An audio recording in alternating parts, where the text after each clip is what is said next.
El Consejo Administrativo de la Legislatura ha calificado ya este proyecto que plantea el presidente de la República, Daniel Noboa, para incrementar el impuesto al valor agregado y así obtener los recursos que necesita para seguir implementando este decreto o esta situación en la que el país de conflicto armado no interno, no internacional, o armado interno, como quiera llamárselo, para solucionar la crisis de inseguridad. Hay muchos sectores que anticipan que el aprobar esta propuesta generaría una situación muy difícil para los ecuatorianos, pues se trata de un impuesto altamente regresivo. ¿Es así como mira usted esta propuesta? ¿Es beneficioso o no es beneficioso? ¿Qué tan grave puede ser que se aumente el impuesto al valor agregado al 15%, como plantea el presidente de la República? Buenos días, bienvenido. Si enciende su micrófono, por favor. Disculpen. Ahí estamos. Buenos días, Licenia, Alexis. Buenos días a toda su audiencia. Mire, yo creo que el camino que escogió el señor Noboa al proponer el incremento de este impuesto es el peor camino posible, pero además porque hay otras alternativas. Son varias las cosas que hay que señalar aquí. Yo quisiera simplemente, a modo de poner esto en contexto, le diría que dada la situación actual de la economía, la situación de inseguridad, lo que el país conoce, las medidas económicas que implemente este gobierno tienen al menos que reunir tres requisitos. Primero, no afectar a las personas pobres. Estamos hablando de 7 millones de personas pobres. Segundo, no perjudicar la recuperación de la economía, pues si no recuperamos la economía, no solucionamos el problema. Si no crece el PIB, no solucionamos el problema. Una base reducida del PIB genera ingresos reducidos para el presupuesto del Estado, para el seguro social, la recaudación tributaria disminuye, que es lo que está ocurriendo ahora mismo. Y tercero, la tercera condición simultánea es solucionar, obviamente, el desfinanciamiento del presupuesto del Estado.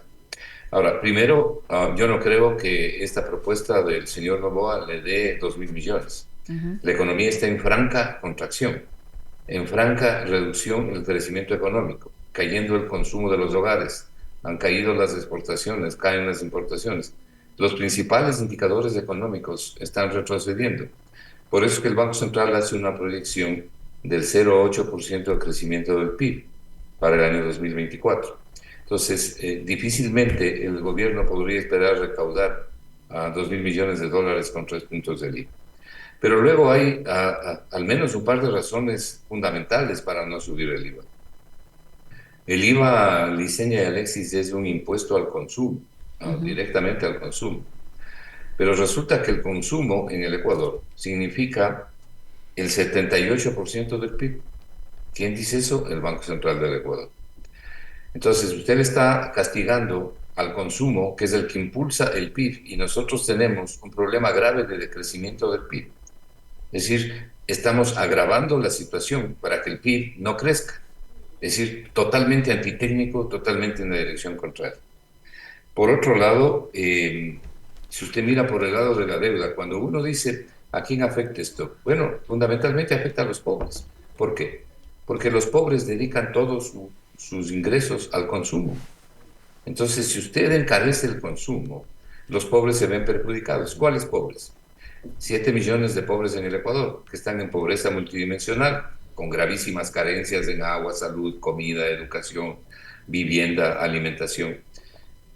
Ahí están metidos 5 millones de personas que viven con menos de $3 al día. Ahí están metidas 2 millones de personas que viven con menos de $1.70 al día.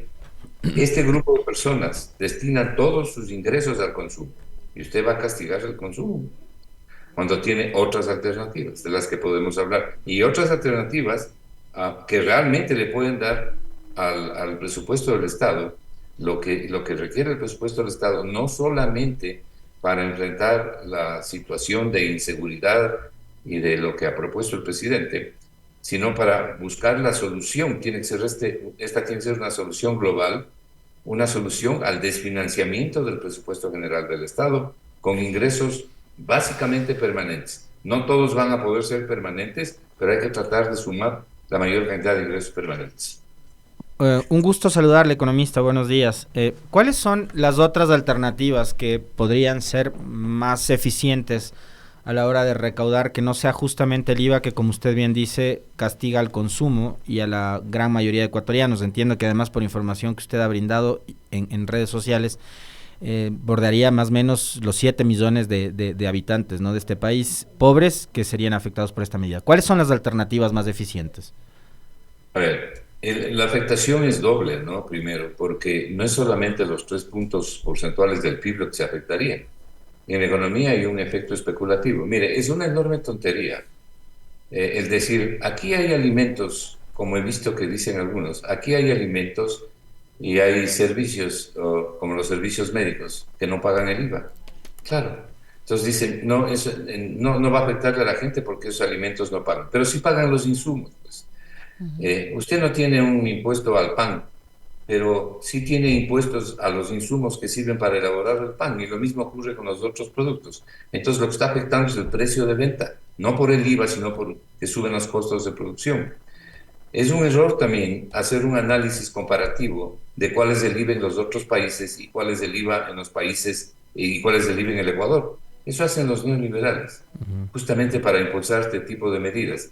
Y dicen, ve, aquí en tal país latinoamericano se paga el El 15, 21%. 16, 20% del IVA y aquí solo 12%.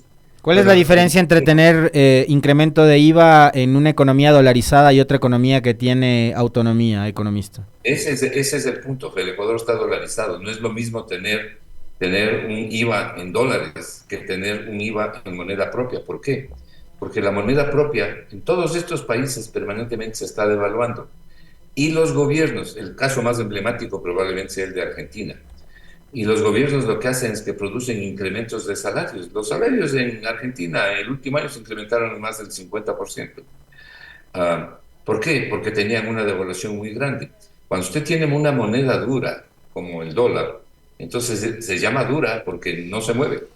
Le quita competitividad fuertemente al Ecuador. Entonces, ¿quiénes tienen que aguantar lo que no produce la devaluación de la moneda propia? Son los ciudadanos, son los consumidores. Entonces, no puede usted comparar el 12% en dólares de IVA o el 12% en pesos de IVA. Es posiblemente una enorme tontería. Economista, ¿y Pero cuáles usted, son las medidas que le permitiría al gobierno obtener estos 2.000 millones de dólares de la manera más rápida posible para enfrentar lo que él considera una guerra interna con las organizaciones del grupo, con las organizaciones que ahora se llaman terroristas, con estos grupos de delincuencia organizada? ¿Qué medidas? Hay bueno, sectores que hablan, por ejemplo, de un impuesto a las ganancias extraordinarias, un impuesto a las grandes fortunas, de volver al ISD al 5%, por ejemplo. ¿Esas medidas son de rápida recaudación? sí, yo mismo soy el que ha propuesto eso. A ver, no nos olvidemos que lo que hay que solucionar o lo que hay que generar no solamente son los recursos para enfrentar a la delincuencia, hay que generar los recursos para hacerle viable al presupuesto del Estado, porque actualmente no es viable. Entonces, primero, una de las propuestas, por lo menos la que yo he hecho, es subir el impuesto a la salida de divisas a un número mágico, al 6%, que no es mucho decir.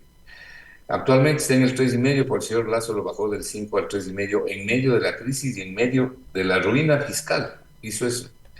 Si usted sube del 3,5% al 6% el impuesto a la salida de divisas, el Estado va a recaudar un adicional de 540 millones de dólares en el año. Esto querría decir que por impuesto a la salida de divisas en el año 2024, el Estado tendría más o menos, unos entre 1.300 y 1.400 millones de dólares, ¿ok? Entonces se produce un incremento importante. Y el impuesto a la salida de divisas lo van recibiendo a diario, ¿no? O sea, por decirle mensualmente, ¿no? Porque se cobra permanentemente. Una segunda opción, digamos, no una segunda opción, sino un segundo planteamiento adicional. Mire, yo he estado revisando y trabajando fuertemente sobre el tema del gasto tributario. Después de los ajustes que hizo el señor Briones al gasto tributario y que lo bajó de 6.300 a 5.250 millones de dólares, 5.200 millones de dólares. No sé cómo lo bajó, pero lo bajó. Yo trabajo solo con cifras oficiales. Bueno, si ese es el gasto tributario, bueno, yo me metí a ver una publicación del SRI donde están todas las exoneraciones del gasto tributario, son como 58 páginas de exoneraciones. Bueno, de esos 5.200 millones de gasto tributario, usted puede eliminar $1.500 millones, que son los llamados incentivos tributarios, es decir, los regalos que se hacen en exoneraciones y en reducción de impuestos a grandes empresas en el Ecuador, que no solo que no los necesitan, sino que es verdaderamente lamentable que el Estado ecuatoriano haya regalado la plata a los ecuatorianos. Le voy a citar un informe. Primero le voy a citar una fuente de noticias, Ecuavisa, y además de Ecuavisa hizo una publicación. Les regalaron a determinados grandes empresas del sector industrial más o menos $480 millones en un subsidio a la energía eléctrica. Mientras todos nosotros pagamos 9 centavos del kilovatio hora, les dieron a ellos a que paguen 5 centavos del kilovatio hora. Dice que porque iban a mejorar la productividad, a aumentar el empleo e impulsar el crecimiento. Esto lo hizo el señor Moreno a partir del mes de enero del año 2018 y lo mantuvo el señor Lasso. Al final de noviembre del año 2024 se suspendió este impuesto por todas las protestas que nosotros fundamentalmente en el Foro de Economía hicimos. ¿Cuál fue el regalo que les dieron a lo largo de todos estos meses? $480 millones de la gente. Bueno, como estos regalos, hay varios ahí en el gasto tributario. Nuestra propuesta es eliminar de ahí $1.500 millones de estos regalos llamados gastos tributarios. Porque no puede ser que digan la economía real es solamente para la gente, ¿no? O sea, para los ciudadanos de a pie. Y ellos tienen estos grandes beneficios. Las mineras tienen enormes beneficios con un diésel subsidiado, con energía subsidiada.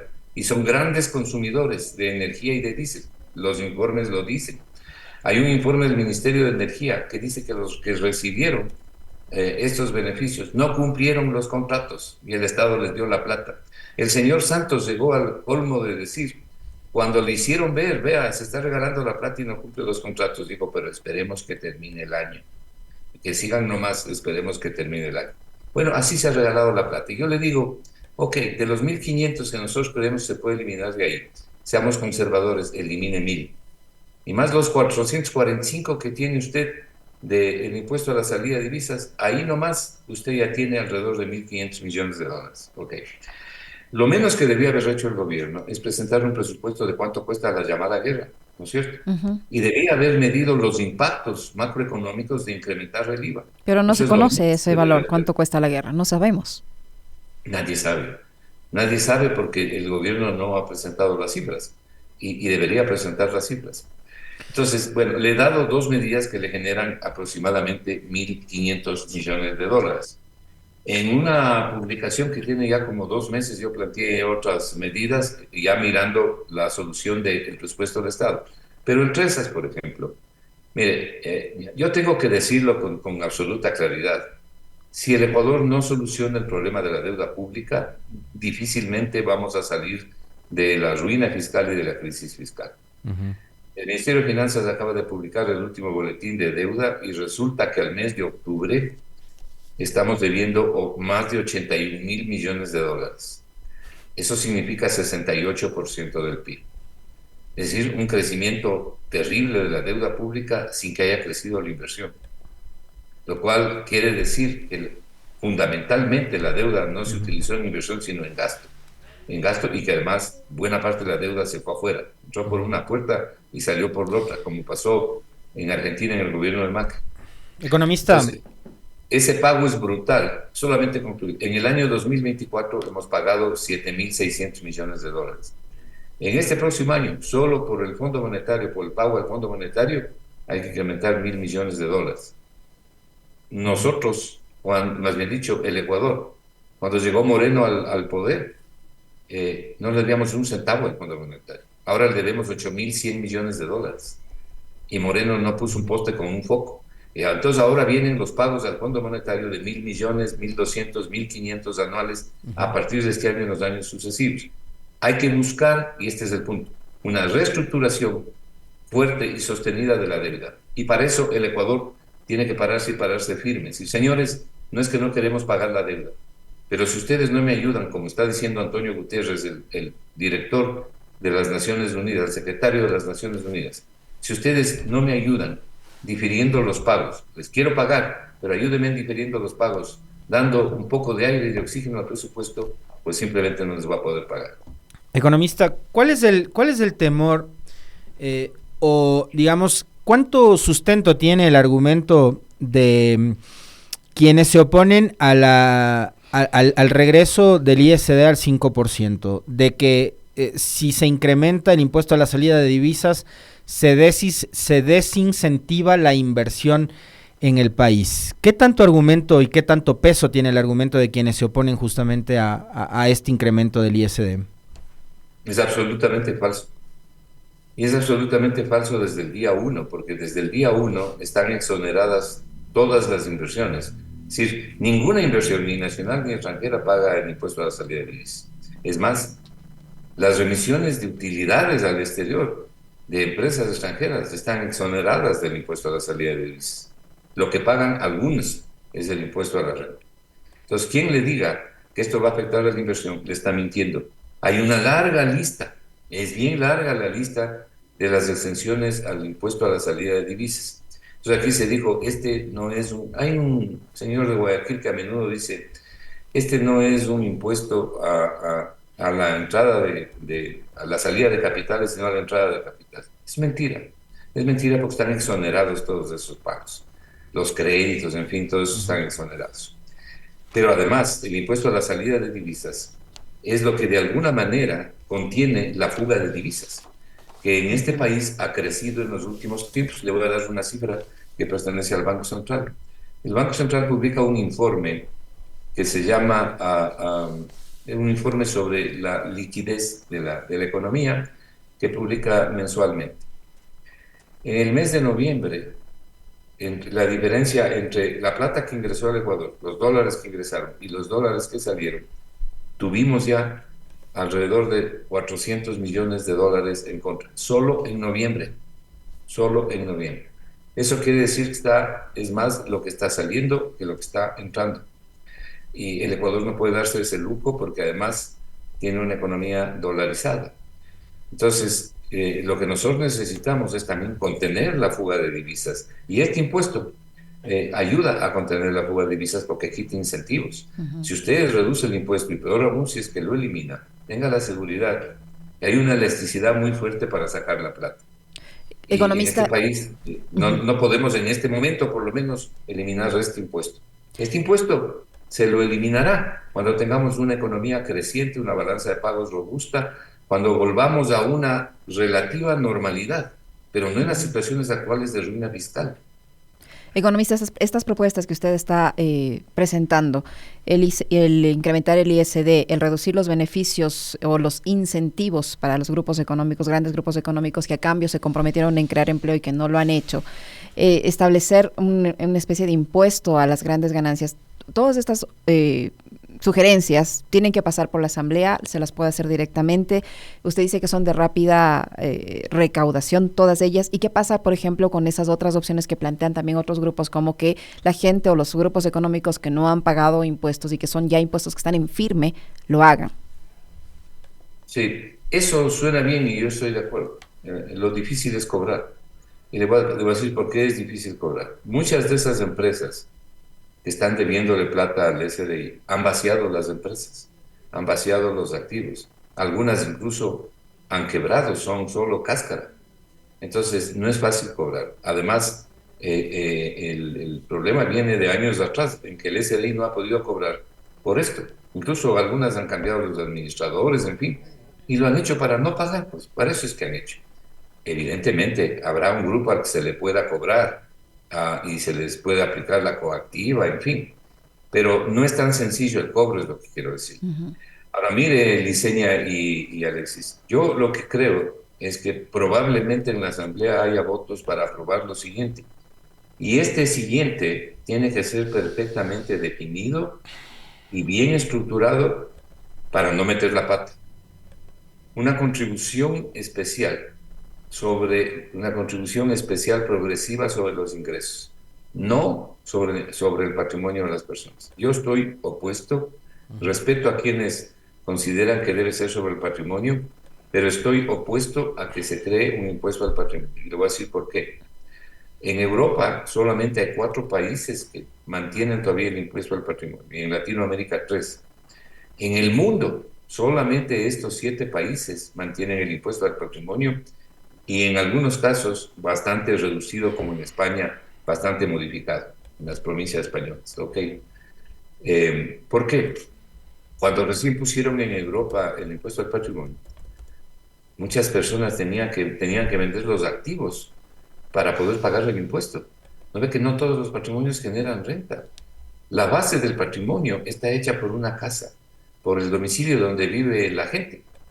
Otra cosa son las grandes empresas. Estamos hablando de la gente, que es a quien le cae el golpe. Entonces, la gente tiene su casa. Esa propiedad ha sido obtenida por los ahorros a lo largo de la vida o a lo largo del tiempo, incluso los ahorros intergeneracionales. Usted estaría cobrando impuestos sobre impuestos, pero adicionalmente, como le acabo de decir, no todos, no todos los patrimonios generan renta. La mayoría de las personas naturales, las personas físicas, no generan ninguna renta. Es más, ese patrimonio ha subido por causa de los reavalúos que hacen los municipios. Pero vea, pues si es que usted puede realmente negociar al precio que están diciendo. Sin embargo, tendría que pagar el impuesto sobre un valor reavaluado en libros, lo cual es terrible. Entonces, frente a eso, la alternativa es una contribución especial sobre los ingresos de las personas y de las empresas, progresivo. ¿Qué quiere decir progresivo? No regresivo como es el IVA, porque el IVA es un impuesto regresivo que hace que paguen más quienes menos tienen. Y para empezar, es un impuesto indirecto, ¿no? Entonces hace que paguen más quienes menos tienen, porque la persona que tiene menos tiene que sacrificar más de su ingreso para pagar el IVA que lo que sacrifica el que tiene más, por eso es regresivo. Entonces, cuando yo le estoy hablando de una contribución especial, no permanente, sino temporal por este año, por el tema de la guerra, por ejemplo, y en general por el tema del presupuesto, tiene que ser sobre los ingresos progresivos, de manera que paguen más los que más tienen. Esto es, las personas naturales que más ingresos tienen y las empresas que más ingresos tienen. Economista, un comentario breve, porque además se nos va terminando el tiempo, con respecto de iniciativas sobre las cuales, digamos, vienen los sectores más conservadores de este país en materia económica y también desde sectores de la prensa, ¿no? Insistiendo. A pesar de que uno entiende que esta situación que atraviesa el país es resultado de esa política de achicamiento del Estado, pero siguen insistiendo en que es necesario reducir el tamaño del Estado. Estamos como para que se siga reduciendo el tamaño del Estado en este momento, por un lado, y por otro, este sería el momento como para que analice el gobierno de Noboa los subsidios de los combustibles, que ha sido el afán que tuvieron en el gobierno de Moreno y de Lasso. Una eliminación del llamado subsidio a los combustibles a secas, como hizo el señor Moreno, le incendia al país. Vamos por partes. Usted, cuando habla del subsidio a los combustibles, primero hablemos de las cifras. El ministro de Finanzas dijo que el subsidio anual a los combustibles es 5.000 millones. Le hicimos ver que no era, porque en las publicaciones nuestras demostramos que no era, y ahora está reconociendo que son 3.000, pero ni siquiera son 3.000. El Banco Central publica la diferencia en la venta de combustibles importados, ¿no?, versus el precio local. Y hasta el mes de octubre, la última publicación del Banco Central, la diferencia es 2.000 millones en contra del Estado ecuatoriano. Pero lo que no se incluye ahí es que el Ecuador también produce derivados y los exporta. Esos derivados le dan al Estado 1.200 millones de dólares al año, que no están metidos en el cálculo del subsidio. El subsidio calculado por los neoliberales es curioso porque ellos valoran la producción nacional de combustibles a precios internacionales. Y ese no es el concepto del subsidio. Subsidio es cuando el costo de producción es superior al precio de venta, y ese no es el caso.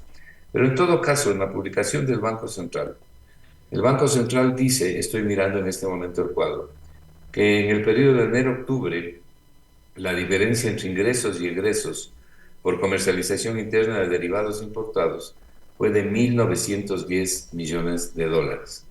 De esos, a las gasolinas pertenecen 439 millones. De esos, al diésel, que es el más fuerte, son 1.128 millones y el gas son 344 millones. Entonces, si alguien quiere tocar estas cifras de los combustibles, mi consejo sería que no toque el gas, que mantenga el subsidio, el llamado así subsidio, o sea, los precios preferenciales del diésel en el transporte público de bienes, de mercaderías y de personas, ¿no? Y de personas. Y por supuesto que no toque el tema del gas. Y en cuanto a los combustibles, tiene que producir una compensación, porque en el tema, por ejemplo, de los subsidios, hay gente que literalmente, de los subsidios a los combustibles, hay gente que literalmente no puede pagar más. Entonces hay que poner una compensación, no una focalización, sino una compensación a los más pobres, y hay manera de hacerlo. Ahora, con estas medidas, dejemos a un lado el tema de los combustibles, que es un tema incendiario. Tal vez se le podría mirar más adelante, pero haciendo bien las cosas, y no descargando el peso del ajuste sobre la gente pobre, sobre la gente de ingresos medios y la gente de ingresos bajos, ¿no? Que es la mayoría del Ecuador. Le voy a dar un dato. Esos 7 millones de pobres de los que habla el INE consumen todo su ingreso, no ahorran nada. Y usted les va a subir el impuesto al consumo, a ellos, a los pobres. O sea, realmente es una barbaridad. Es una barbaridad desde el punto de vista de que la economía está en franca contracción, está estancada, está creciendo menos. Y además es una barbaridad desde el punto de vista que el 78% del PIB es consumo, o sea, va a afectar más el consumo y les va a afectar más a los pobres con una medida así, que va a subir no tanto el índice general de precios, pero sí el costo de la canasta básica y el costo de la canasta vital. Entonces, esta es una medida absolutamente impertinente, antitécnica, que va en la dirección contraria. Pero luego carece de la equidad y la autoridad que requiere para proponer una medida así.